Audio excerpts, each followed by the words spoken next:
I thought my wife was away on business, so our kids and I flew to surprise her, but the hotel said she wasn't there. The front desk clerk looked at me with the kind of professional sympathy people learn to wear when they are about to deliver news that will ruin someone's day. She lowered her voice and told me the name on the hotel reservation did not match my wife's travel itinerary. She could confirm that my wife had checked in somewhere in Austin, but not at the hotel listed on her company's expense report. My 8-year-old daughter Lily stood beside me with a handmade sign she had spent 3 evenings cutting and gluing. "Surprise, Mommy," was written in pink glitter inside hand-drawn hearts. My 11-year-old son Owen watched me with the expression children have when they sense something is wrong but do not know whether to ask. We had flown from Columbus, Ohio to Austin, Texas, to surprise my wife. Instead of finding her, we found a loose thread. Once I started pulling it, the entire fabric of the previous 2 years of my life came apart in my hands. My name is Griffin Calloway. I am 43, a high school history teacher in Westerville, north of Columbus. I coach junior varsity baseball, drive a 2017 Ford Explorer with a coffee stain on the passenger seat, and make chili every October. I am not dramatic. I show up, do the work, and come home. I had been married to Simone for 13 years, and I believed I knew her. To explain Austin, I first need to explain who Simone was to me. We met in our late 20s at a birthday party in the Short North Arts District. She wore a green jacket she still owned years later and made everyone laugh without seeming to try. Simone could enter a room and make it warmer. She was genuinely interested in people. She remembered someone's grandmother's name, noticed a new haircut, and meant it when she gave a compliment. I fell for her in about 45 minutes. 4 years later, we married in a small ceremony at Hocking Hills State Park, in the Gorge Country south of Columbus. There were around 60 guests, cedar trees, and a catered meal from a barbecue restaurant in Athens that we both loved. We honeymooned in Costa Rica. Lily was born 2 years later. Owen had been born the year before our wedding. He was my son from a previous relationship, and Simone became his mother without hesitation. She packed his lunches, attended school concerts, learned every small preference, and showed up in all the ordinary ways that make someone a parent. Simone worked in corporate communications for a mid-size pharmaceutical company headquartered in Dublin, Ohio, about 20 minutes from our house. It was a good job, and it required her to travel 4 or 5 times a year for conferences, client meetings, and internal summits. Nothing about that seemed unusual. Nothing raised a single warning flag for me until the Austin trip in October. The trip was supposed to last Wednesday through Friday. Simone left early Wednesday while I made lunches, kissed my cheek, named the Hyatt Regency downtown as her conference hotel, and promised to text after landing. She did. Everything appeared normal. The surprise was the children's idea, and that matters because it changes the way I remember every part of what followed. On Thursday evening, I was grading papers at the kitchen table when Owen came to me. He had been watching a family channel online where a husband surprised his wife during a work trip, and the wife cried happy tears when she saw him. Owen said, "Dad, we should do that for Mom. She's been working really hard." He was 11. He wanted to make his mother happy. Lily overheard us and immediately began planning the sign. She spent 3 evenings working on it and used an entire bottle of pink glitter. Owen helped buy some of the art supplies with his allowance. They kept the plan secret because they wanted the surprise to be perfect. I checked flights and called the Hyatt to ask whether I could leave a note or send flowers to Simone's room. The helpful clerk searched and politely said no guest named Simone Calloway was checked in. I immediately supplied my own explanation. It could have been a corporate booking. The room might have been under the company name. Maybe there was an administrative arrangement I did not understand. I wanted the harmless explanation, so I accepted one before I had any evidence for it. I booked 3 seats on an early Friday flight, the final scheduled day of the conference. My plan was to reach Austin in time to surprise Simone before she left for the airport. The children were almost vibrating with excitement. Owen barely slept Thursday night. We landed in Austin at 9:47 Friday morning. The air felt different from Columbus, warmer and wider, with that particular Texas quality of seeming to contain more sky than I was used to. Lily carried her sign through the terminal and baggage claim, as if it were something precious. At 10:15, I called Simone's cell phone, expecting to coordinate the final part of the surprise without giving it away. The call went to voicemail. That was not unusual. She often silenced her phone during conference sessions. From the taxi, I called the Hyatt again. The clerk repeated that Simone Calloway was not registered, then said a Simone Hargrove had a reservation at another downtown property, the Kimpton Van Zant. Hargrove was Simone's maiden name. It was the name she had stopped using when we married. I cannot fully describe what I felt in that taxi with my children sitting beside me. I remember paying the driver. I remember thanking him because politeness was somehow still operating, even when the rest of my mind was not. Then I asked him to take us to a Marriott near the airport instead. I checked the children into a room and told them their mother's sessions were running late, so I needed to go meet her first. I ordered room service pancakes and fruit because Lily wants breakfast at any hour of the day. I turned on the television, made sure both children had everything they needed, and left. The Kimpton Van Zandt was a beautiful hotel. Whoever had paid for the room had not been cutting corners. I entered the lobby at 11:22 on Friday morning, wearing jeans and a Columbus Blue Jackets hoodie because I had packed for a cheerful surprise, not for a confrontation with a life I no longer recognized. The lobby smelled like cedar and something floral. A musician was setting up near the bar even though it was barely noon. I went to the front desk and said I was looking for my wife, Simone Hargrove, and that I had lost my keycard. I know that was not the right way to handle it. I was not thinking clearly. I only needed the room number confirmed. The clerk looked at her screen and frowned gently. She explained that Simone Hargrove's booking was for a double room and was part of a shared reservation with a man named Devon Albright. I asked her to repeat the name. She said the reservation was for two guests, Devon Albright and Simone Hargrove. I asked whether they were checking out that day. She told me no. Checkout was scheduled for Sunday, 2 days later. Simone had told me she was coming home Friday. She had never planned to come home when she said she would. I thanked the clerk and walked back through the lobby. The musician had started playing something slow on an acoustic guitar. I went outside, sat on a bench, and lowered my head into my hands. A mile away, my children were eating pancakes and waiting for me to bring their mother back. That is what devastation felt like from the inside. It was not cinematic. There was no dramatic music, and my hands did not begin shaking immediately.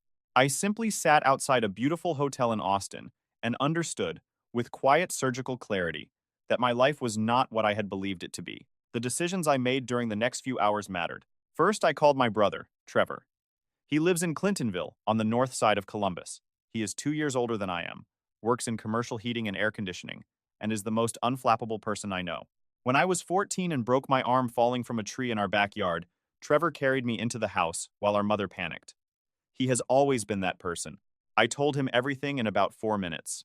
When I finished, he was silent for a moment. Then he asked, "Do the kids know?" I said no. "Are they safe right now?" I told him they were in the hotel room with food and the television. Trevor said, "Then you're going back there and being their dad. You are not calling Simone yet.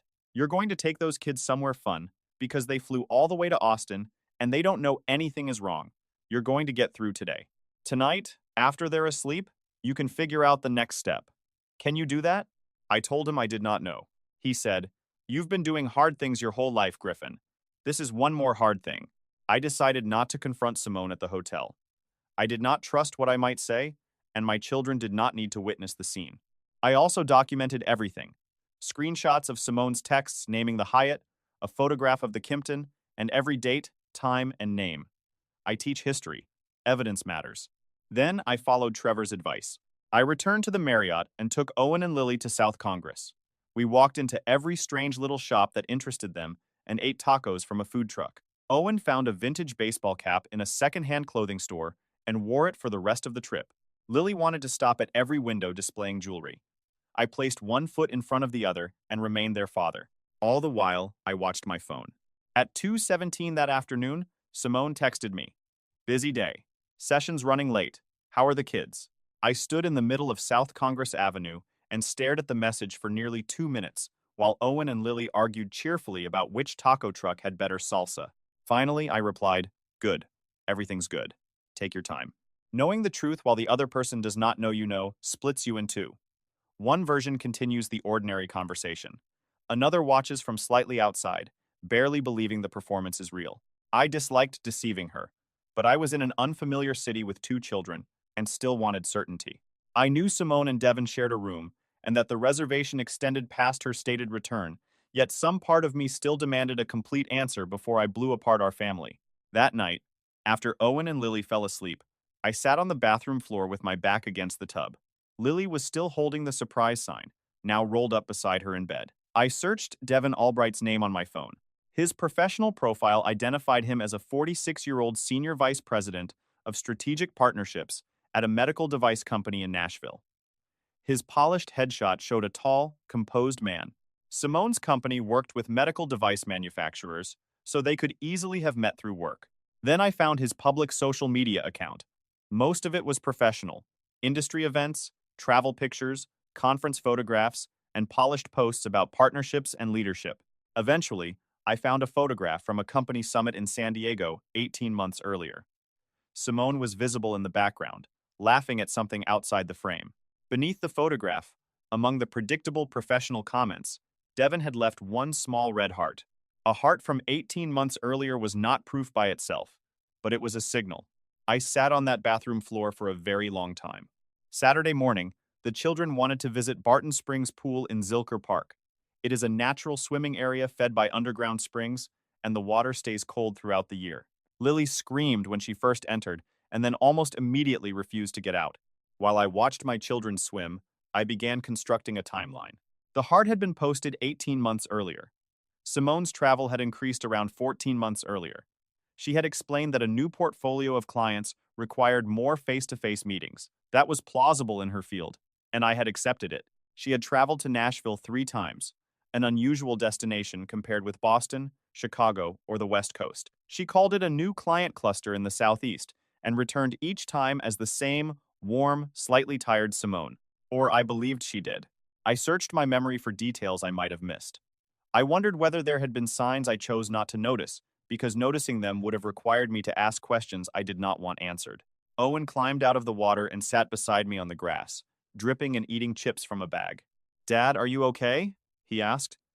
"You've been kind of quiet." I looked at my 11-year-old son, the boy who had planned this trip because he wanted his mother to feel loved. I told him I was tired from the flight and asked how the water felt. "Freezing," he said. "You should get in." So I got in. I let the water be cold and immediate around me. I stayed present for my children for the rest of the day because that was the only useful thing I could still do. That night, once they were asleep, I called Simone. She answered on the second ring and sounded relaxed. She told me the conference had been good, exhausting but productive. She asked about the children, the house, and whether I had remembered to take out the trash. Her voice was entirely normal. It was the ordinary voice of my wife. I said, "Simone, I need to ask you something, and I need you to be honest with me." There was a brief pause. It was not long, but I noticed it. "Of course," she said. "What's wrong?" I asked. "Are you staying at the Hyatt Regency?" This pause was longer. "Yes," she said. "Why?" I told her I had called the Hyatt, and they had no record of her staying there. Then I told her I had contacted the Kimpton Van Zandt and learned there was a reservation for Simone Hargrove and Devon Albright. The silence that followed had weight. I could feel it pressing through the phone. "Griffin," she began. I stopped her. "Don't start with my name like that. Just tell me the truth." She admitted that she and Devon had been involved for 14 months. She said she never intended it, cared about both of us, and did not know what to do. I heard only a description of her own conflict, not care for me or our children. She said she was sorry. I sat in the bathroom to avoid waking the children. The fluorescent light hummed while I twisted a towel without realizing it. Eventually, Simone asked, "Do the kids know you were going to surprise me?" I asked why that mattered. "Because I need to know what to tell them." Even then, her mind had moved toward controlling the story. I want to be fair to Simone. She is the mother of my daughter, and for years she has been a loving mother to Owen. But fairness does not require dishonesty. In that moment, her first instinct was not to confront what she had done to me. It was to calculate how the situation should be presented. I told her not to tell the children anything yet. I said I would handle the next day, and we would speak when we were all home. She began to say something else, but I ended the call. I booked the children and myself on Simone's Sunday flight because it was the most direct route home. We sat near the back. I assumed she was toward the front. I did not tell Simone we were on the flight. I did not tell the children we might see her. We never did. A large terminal, security lines, and separate gate areas can keep people apart without anyone deliberately trying. We landed in Columbus at 8:40 that evening. The children had slept through most of the flight and were groggy as we walked through the airport. Lily asked me to carry her through baggage claim. She is still small enough for me to do that, and I want to hold on to it for as long as it remains true. Trevor waited in his truck, drove us home, carried sleeping Lily inside, settled Owen, and sat at the kitchen table. "Tell me everything," he said. I did. We stayed at the table until almost 2 in the morning, drinking bad coffee from a pod machine Simone had wanted and I had never learned to use properly. At some point, Trevor asked what I wanted to do. I thought for a long time before answering. I said I wanted to know why, but not the polished explanation Simone would give me. I wanted the real reason. I wanted to understand how someone could look at her children every day and decide, over and over for 14 months, that the lie was acceptable. Trevor did not have an answer. I had not expected him to. Simone came home Sunday night after the children were asleep. We sat in the living room where we had once argued about paint colors, laughed at terrible movies, and held each other through difficult years. We talked until almost 3 in the morning. She said she had felt invisible for 2 years. Being a mother, professional, and wife had felt like slowly drowning, while Devon made her feel seen. She knew it was wrong but kept telling herself it was temporary, and the next meeting would be the last. She said she loved me. Then she said she no longer knew what that meant. I listened. As a history teacher, I know that people's accounts of their own actions are shaped by the need to see themselves as reasonable. I tried to hear what was true beneath her framing. Simone had been unhappy and had not told me. She found someone who made her feel wanted, built a parallel life, and maintained it for more than a year while returning home and participating in our routines. I told her I did not believe she was a terrible person. I meant it. I had known her for 15 years, and she was not a cruel woman. But I could not build a marriage on what she had done. It was not that forgiveness was impossible. The foundation itself had been exposed as false, and a house cannot be rebuilt on rubble by calling it solid ground. She cried. I cried too. There was nothing triumphant about that conversation. No one won. There was only the ruin of something that had once mattered to both of us. We agreed to tell the children an age-appropriate truth. We loved them, these were adult problems, none of it was their fault, and both parents would remain in their lives. She agreed. The next morning, Lily brought the sign downstairs. Lily had carried the rolled sign home in her backpack and placed it beside her lamp. Before school Monday, she brought it into the kitchen. Simone was sitting at the table with a cup of coffee she was not really drinking. Lily walked over and held up the sign. I made this for you, she said. We were going to surprise you, but you weren't at the hotel. Simone stared at the pink glitter letters for what felt like a very long time. Her face changed in ways I still cannot fully describe. Finally, she said, I know, baby. I'm sorry. Lily looked at her, then at me. Can I keep it anyway? She asked. I told her she could keep it forever. Lily went upstairs for her backpack. Simone lowered her head to the table. I poured coffee and looked outside at Owen's baseball glove on the patio steps. That was when I understood we were going to survive this. The children would make us continue without knowing it. They were simply being children. Yet an 8-year-old asking to keep a sign after the surprise failed taught me what resilience looked like. In the months after Austin, Simone and I separated. She moved into an apartment in Dublin, around 15 minutes from the house, close enough to reach a school pickup or baseball game within 20 minutes. She has been consistent about showing up for the children, and I give her full credit for that. She has not used distance as a weapon against them. Owen understands the general shape of what happened. One night, he asked me directly whether his mother had done something that made me no longer want to be married. I told him adults sometimes make choices that hurt other people, and that his mother had made such a choice in this situation. I also told him it did not change how much she loved him. He stayed quiet for a while. Then he asked, Is she still going to come to my games? I said, Yes, absolutely. He nodded, said, Okay, and returned to his homework. Children are more resilient than adults, often admit. They are also more perceptive than we want to believe. I think Owen had sensed something was wrong for months. He simply did not have the language for it. Lily processed the separation differently. For about 3 weeks, she wanted me to sit outside her bedroom door until she fell asleep. I did it every night. I sat in the hallway with my back against the wall and graded papers by the light spilling from her room. When her breathing slowed, I went downstairs. That cost me nothing. It was the easiest thing I did during any of this. People learned what had happened, as they often do, whether I wanted them to or not. Many asked whether I was angry. I was, and I still am. My anger was quiet. It was sitting at Owen's game in cold air, seeing Simone 20 feet away, and knowing we were now separate people, watching the same child instead of one family. It was the anger of realizing that I had believed in a life that had not been fully real. I often thought about what Owen said when he first suggested the surprise. We should do that for Mom. She's been working really hard. He wanted to make her happy. He wanted to show her she was loved. He spent his own money on supplies for Lily's sign and kept the secret for 2 weeks because he wanted everything to be perfect. That is the boy Simone and I are still raising, now from separate addresses. I worry about the cost to him. He was the person who suggested the trip that exposed the truth. One day, when he is older, he may connect those facts and wonder whether he caused the end of our marriage. I hope he never carries that burden. When he is old enough to hold the full truth, I will tell him that what he caused was the end of a lie, and that ending a lie is not the same as destroying something good. I do not believe the lesson is that people should monitor every spouse who travels for work. I am not telling anyone to hire investigators, check location records, or secretly read messages.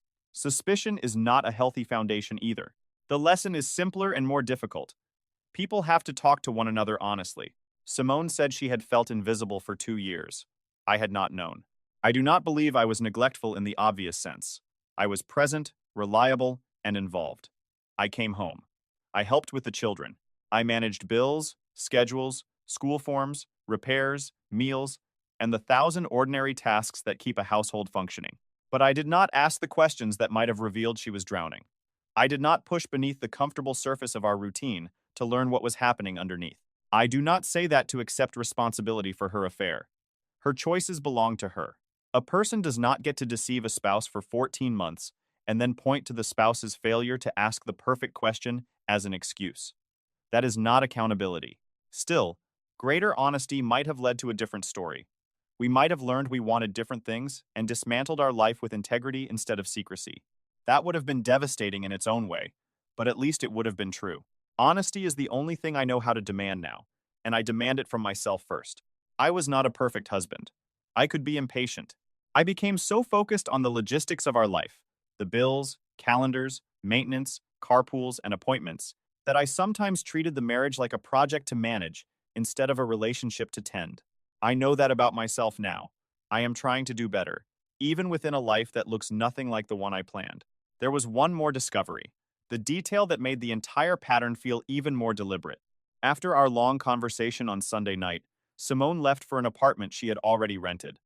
That told me the separation was not a spontaneous response to being caught. She had been preparing for another life before I ever flew to Austin. I entered our home office. A paper calendar with large squares hung on the wall, filled in Simone's blue ink with school events, bills, activities, and appointments. I turned to October. The Austin conference was written in the third week. Austin, Hyatt Regency, Wednesday through Friday. But she had been at the Kimpton Van Zant under her maiden name, sharing a reservation with the man she had been seeing for 14 months. The booking had run through Sunday.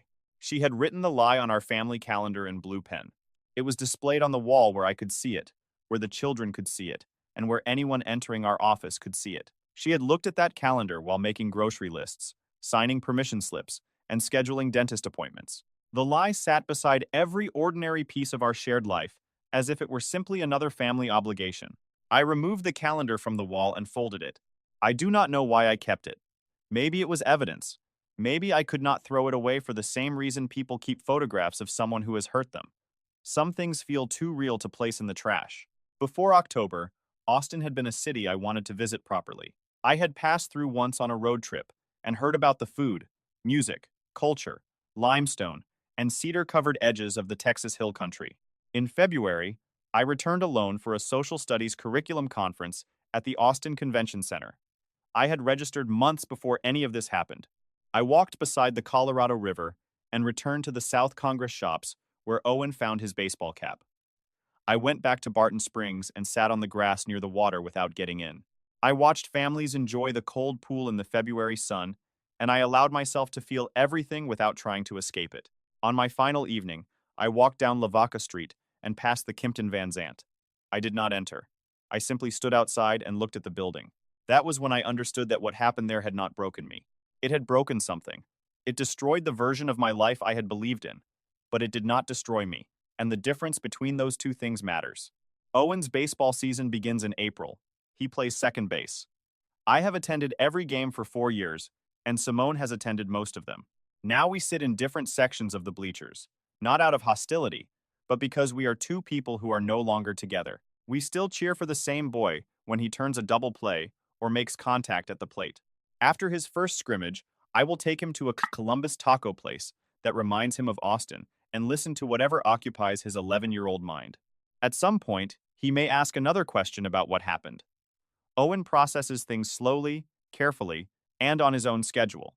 I will tell him the truth in whatever form he is ready to understand. Lily's sign remains on her dresser, leaning against her lamp. Surprise, Mommy, is still written in pink glitter across the front. She has never taken it down. Once, I asked whether she wanted to put it away. She said no because it was pretty. I told her she was right. My name is Griffin Calloway. I am a high school history teacher in Westerville, Ohio. I make chili every October. I sit outside my daughter's bedroom until she falls asleep. I drive a 2017 Ford Explorer with a coffee stain on the passenger seat. I am not the same man who packed 3 bags for a surprise trip to Austin. I think I am becoming someone more clear-eyed, more honest, and more aware of what matters and what I once took for granted. That does not restore the life I lost, but it is not nothing. For now, it might even be enough.